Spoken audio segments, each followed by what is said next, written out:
Welcome to the Learning Pines YouTube. We hope this video helps.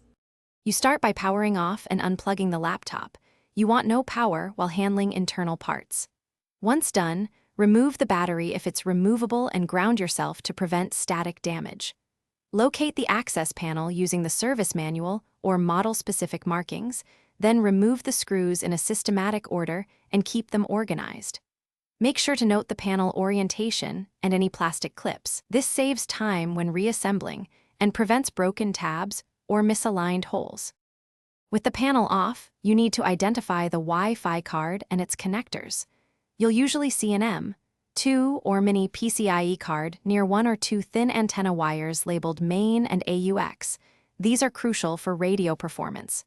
Once you spot the card, take clear photos of the cable routing and screw positions so you can reverse the process.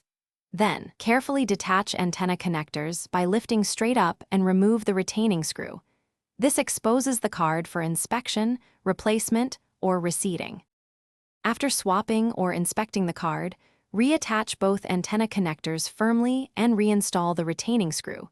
This ensures RF contact and prevents loose connections. Once you reassemble the panel, boot into your operating system and check Device Manager or network settings to confirm the adapter appears and drivers are installed. If the card is not detected, reseat it and the antenna cables, reset BIOS settings to defaults, or try a different driver.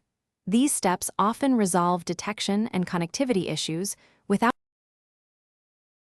Thanks for watching. Consider subscribing if we helped you.